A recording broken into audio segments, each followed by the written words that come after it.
पूर्व उच्च प्राथमिक शिष्यवृत्ती परीक्षेच्या बुद्धिमत्ता चाचणी या विषयातील घटक चौथा तर्कसंगती व अनुमान यातील भाषिक या उपघटकावर आधारित सराव संच।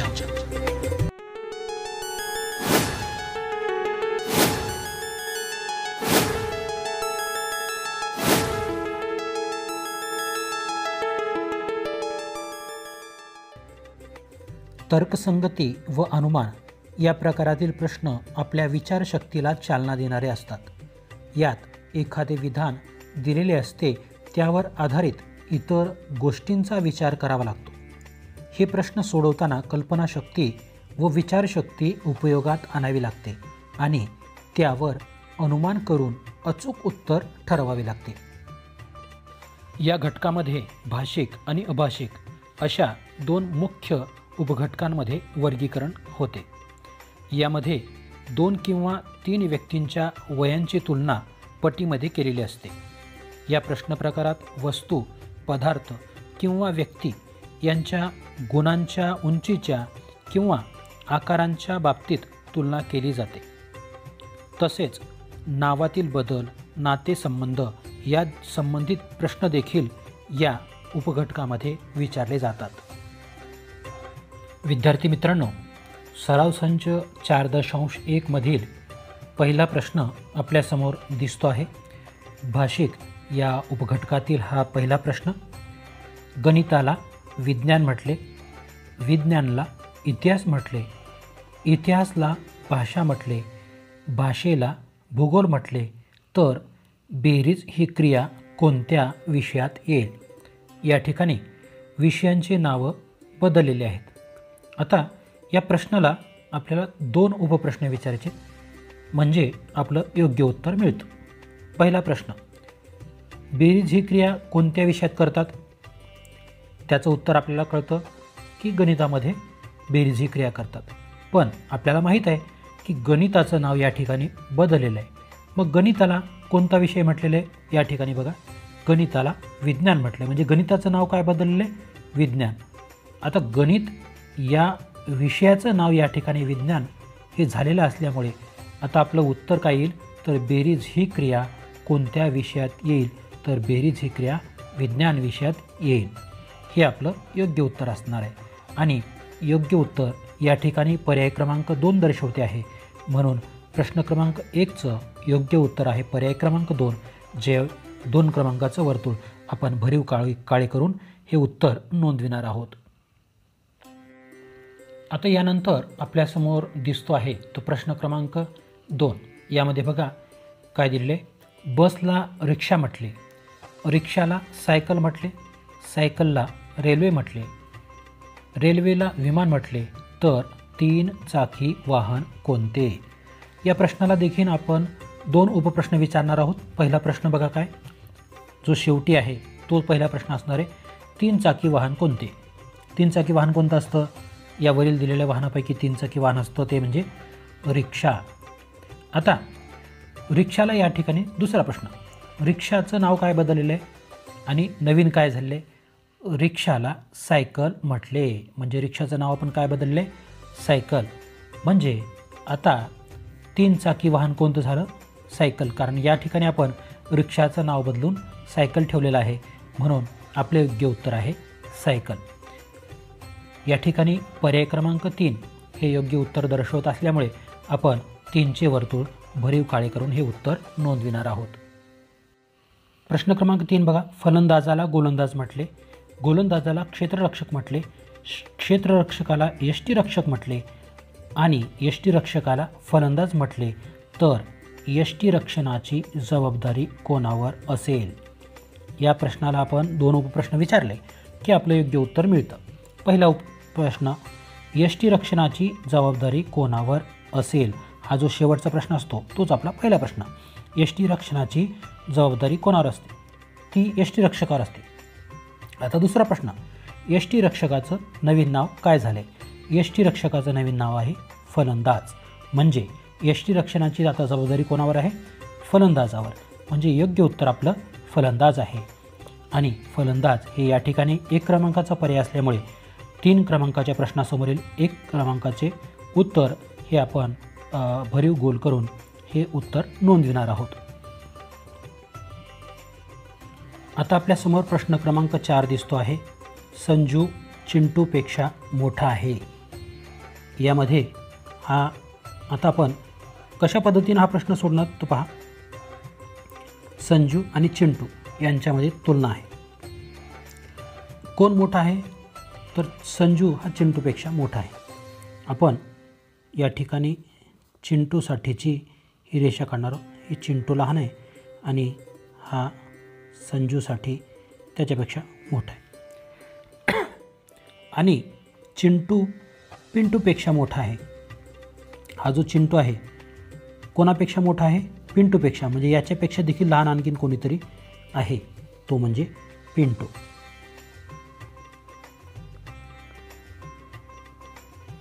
हा पिंटू. बघा क्रम आपण केलेला आहे, लक्षात आलं. जी माहिती दिली होती त्यानुसार आपण या ठिकाणी या उंची दर्शवणाऱ्या रेषा काढलेल्या आहेत. आता आपल्याला या रेषावरून चटकन कळतं की कोण सर्वात लहान आहे, कोण सर्वात मोठा आहे. पिंटूचे वय 14 वर्ष असेल. आता याचं पिंटूचं वय किती आहे?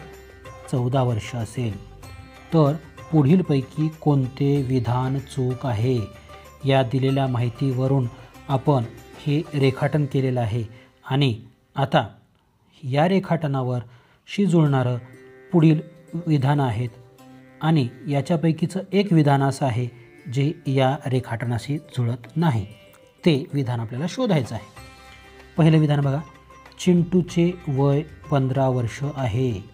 चिंटूचे वय बघा पिंटूपेक्षा मोठा, हा 14 आहे, हा 15, बरोबर आहे. हे विधान बरोबर असू शकतं.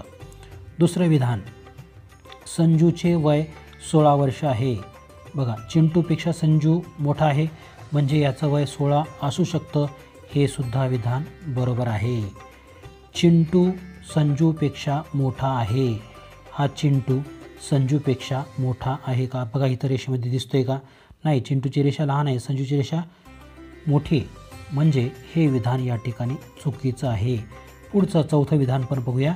संजूचे वय 14 वर्षापेक्षा जास्त आहे. बघा हे इथं रेषेवरच आपल्याला कळतं की संजूची रेषा ही उंच आहे म्हणजे पिंटूपेक्षा आणि या चिंटूपेक्षा दोघापेक्षाही याचं वय जास्त आहे. म्हणजे 14पेक्षा तर नक्कीच जास्त आहे. म्हणून हे विधान देखील बरोबर आहे. व चुकीचं विधान कोणतं? चिंटू संजूपेक्षा मोठा आहे. चिंटू हा बघा संजूपेक्षा लहान आहे. हे विधान या ठिकाणी चुकीचं आहे. म्हणून आपला योग्य पर्याय आहे पर्याय क्रमांक 3, जे आपण प्रश्न क्रमांक 4 समोरील 3 क्रमांकाचे पर्याय हे भरीव गोल करून हे उत्तर आपण नोंदविणार आहोत. यानंतर प्रश्न क्रमांक 5 बघा. नेहाचे वय सायलीच्या वयाच्या दुप्पट आहे. चला यांचं पण आपण रेषा काढून रेखाटन करूया. कोण कोण आहे? नेहा आणि सायली.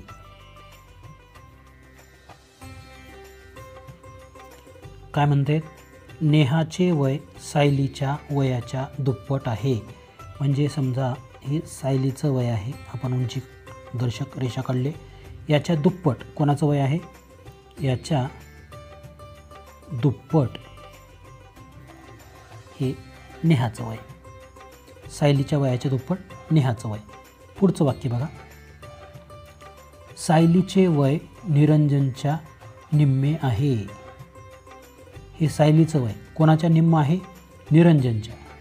म्हणजे या ठिकाणी निरंजन आहे आणि निरंजनचं जे वय आहे त्याच्या अर्ध हे सायलीचं वय आहे. बघा आता पुढे बघा काय ते विचारले. तर तिघांपैकी जुळे कोण? जुळे म्हणजे ज्यांचं वय सारखंच असलं पाहिजे. आता नेहा आणि निरंजन यांच्या दोघांच्या रेषा पाहिल्यानंतर आपल्या लक्षात येतं की या दोन्ही सारख्या आहेत. म्हणजे जुळे कोण आहेत? नेहा आणि निरंजन. चला उत्तर पर्याय बघणार आहोत आपण. पर्याय क्रमांक 1 दिले नेहा आणि निरंजन आणि हेच पर्याय योग्य असल्यामुळे आपण 5 समोरील 1 क्रमांकाचे वर्तुळ हे भरीव काळे करून हे उत्तर आपण नोंदविणार आहोत. प्रश्न क्रमांक 6. 2 भावांचे आजच्या वयात 7 वर्षाचे अंतर आहे. आणखी 8 वर्षांनी त्यांच्या वयात किती वर्षाचे अंतर असेल? आता बघा, 2 भाऊ असे आहेत ज्यांच्या वयामध्ये आजचं जे वय आहे त्याच्यामध्ये 7 वर्षाचा फरक आहे, अंतर आहे म्हणजे फरक आहे. आणखीन 8 वर्षांना जर विचार केला तर त्यांच्या वयामध्ये काही फरक पडणार आहे का? नाही पडणार, कारण तोच फरक जो 7 वर्ष आज आहे तोच पुढच्या वर्षी देखील असणार आहे, तो त्याच्यानंतर 2 वर्षानंतर देखील असणार आहे, 10 वर्षानंतर देखील 7च वर्ष दोघांमधील फरक असणार आहे. म्हणजेच 8 वर्षानंतर त्या दोघांमधील वयातलं अंतर जे आहे, फरक जे आहे ते 7च वर्ष असणार आहे. आणि 7 वर्ष हे पर्याय क्रमांक 2 दर्शवते आहे. म्हणून आपले योग्य उत्तर आहे पर्याय क्रमांक 2. प्रश्न क्रमांक 7 बघा. माझ्यापेक्षा माझी बहीण 9 वर्षांनी मोठी असून तिचे वय 21 वर्ष आहे, तर माझे वय किती वर्ष असेल? प्रश्न बघा. बहीण आहे, माझी बहीण किती वर्षांनी मोठी आहे? 9 वर्षांनी मोठी आहे आणि तिचं वय आहे 21 वर्ष. म्हणजे आता माझं वय जर काढायचं असेल तर या 21मधून किती वजा करावं लागतील? 21मधून 9 वजा केल्यानंतर माझं वय निघेल. 21मधून 9 वजा केले, वय वर्ष 12, हे आपलं उत्तर येतं.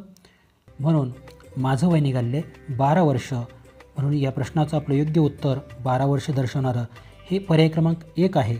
म्हणून आपण 7 समोरील 1 क्रमांकाचे वर्तुळ हे भरीव काळे करून आपण हे उत्तर नोंदविणार आहोत. प्रश्न क्रमांक 8 बघा. हा प्रश्न काळजीपूर्वक वाचायचा आहे आणि व्यवस्थित समजून घ्यायचा आहे. फक्त आकलनावर आधारित हा प्रश्न आहे. 5 जणांच्या धावण्याच्या शर्यतीत मागे वाघ पळत होता. मागे कोण पळत आहे? वाघ. ओके, सर्वात शेवटी हत्ती व ससा यांच्यामध्ये उंट पळत आहे. हत्ती, उंट आणि ससा होता, तर सर्वात शेवटी कोण पळत होते? आता या ठिकाणी आपल्याला सर्वात पुढे कोण आहे हे विचारलं नाही. या ठिकाणी विचारलं आहे सर्वात शेवटी कोण आहे, आणि ते तर आपल्याला इथंच दिलेलं आहे. सर्वात शेवटी कोण आहे? मागे म्हणजेच सर्वात शेवटी वाघ पळत होता. या ठिकाणीच आपलं हे उत्तर आहे. म्हणून आपलं योग्य उत्तर आहे वाघ. आणि वाघ हे पर्याय क्रमांक 1 दर्शवते आहे. म्हणून 8व्या प्रश्नाचं योग्य उत्तर आहे पर्याय क्रमांक 1. यानंतर प्रश्न क्रमांक 9 बघा. राहणे दाम्पत्याला 2 विवाहित मुलगे व 3 अविवाहित मुली आहेत, तर त्या कुटुंबामध्ये कमीत कमी एकूण किती सदस्य असायला पाहिजेत? प्रश्न व्यवस्थित समजला की उत्तर येतं. राहणे दाम्पत्य, दाम्पत्य म्हणजे जोडी, पती पत्नी यांना आपण दाम्पत्य म्हणतो. म्हणजे या ठिकाणी हे 2 जण आले, त्यांना मुलं किती आहेत? 2. आणि ते कसे आहेत? विवाहित, म्हणजे त्यांचं लग्न झालेले 2 मुलं आणि त्यांच्या दोघांच्याही 2 पत्नी, म्हणजे या ठिकाणी हीच संख्या होते मुलांची संख्या आणि त्यांच्या पत्नीची संख्या म्हणजे 4. आता अविवाहित म्हणजे लग्न न झालेल्या किती मुली आहेत? 3. एवढे कमीत कमी सदस्य त्यांच्या कुटुंबामध्ये असायला हवेत. किती झाले बघा? 4, 7 आणि 2, 9.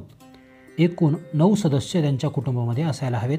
आणि पर्याय क्रमांक 1 हे 9 दर्शवते आहे. म्हणून आपल्या प्रश्नाचं योग्य उत्तर हे पर्याय क्रमांक 1 आहे, जे आपण 9 समोरील 1 क्रमांकाचे वर्तुळ भरीव काळे करून हे उत्तर आपण उत्तरपत्रिकेमध्ये नोंदविणार आहोत. आता प्रश्न क्रमांक 10 बघा. मनोहर हा राहुलच्या मुलाचा काका आहे, तर मनोहरचे राहुलशी असलेले नाते कोणते?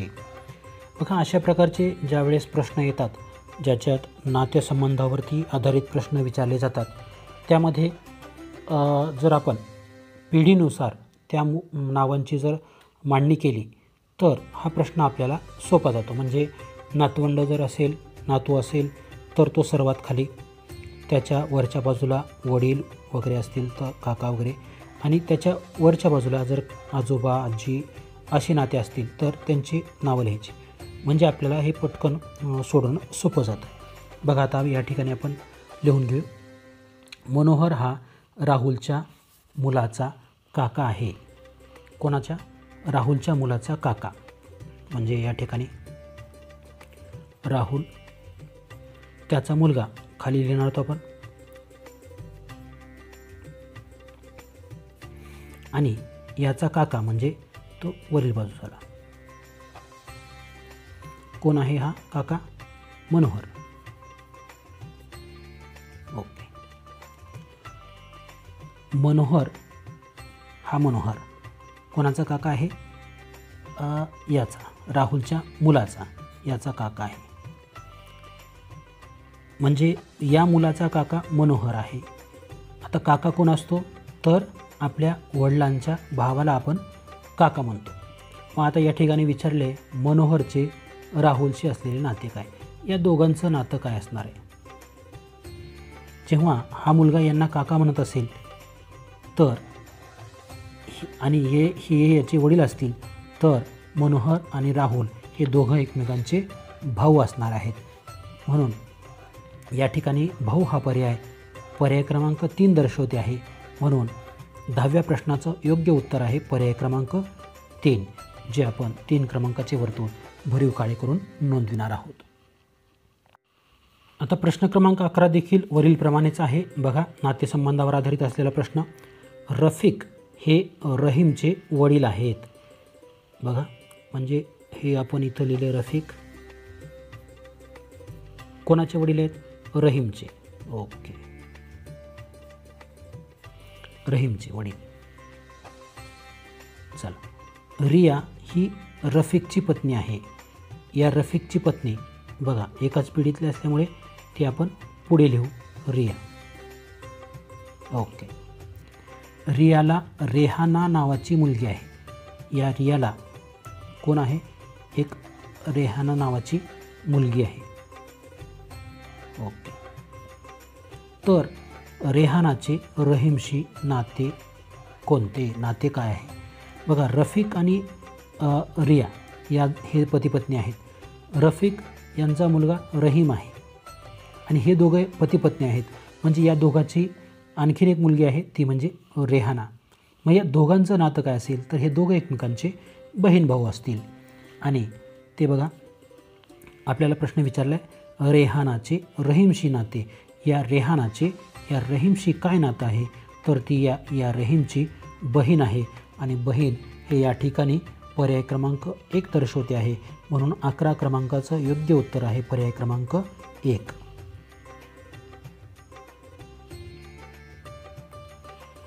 प्रश्न क्रमांक 12 बघा. एका मुलाकडे बोट दाखवून शशी म्हणाला, तो माझ्या आजीच्या एकुलत्या एक मुलाचा मुलगा आहे. तर त्याचे त्या मुलाशी असलेले नाते कोणते? बघा, आता काय झालं इथं, याचं आपण या ठिकाणी रेखाटन करून घेऊया.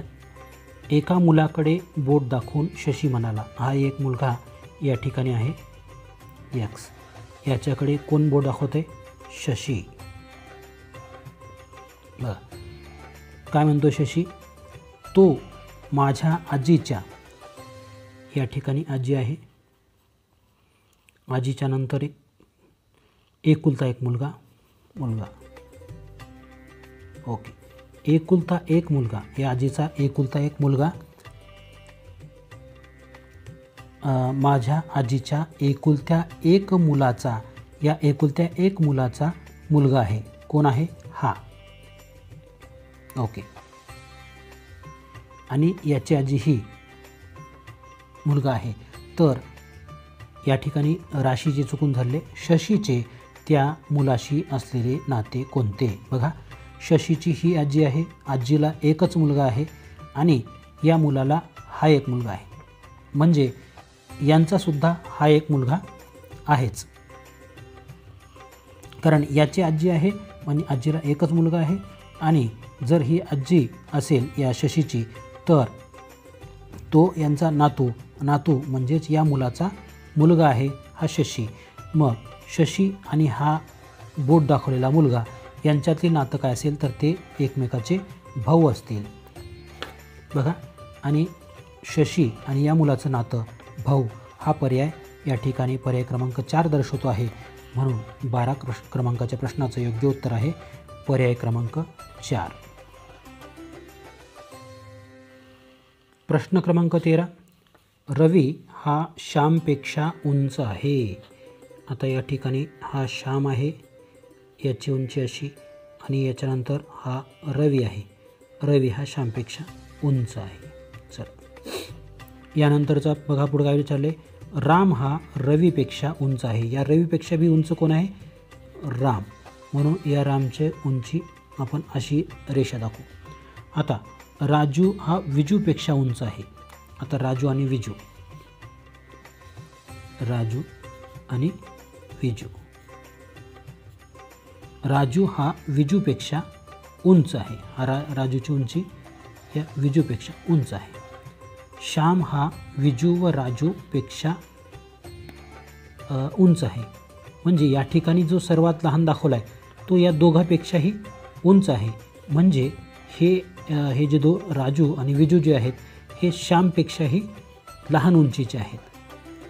श्यामपेक्षाही लहान उंचीचे आहेत.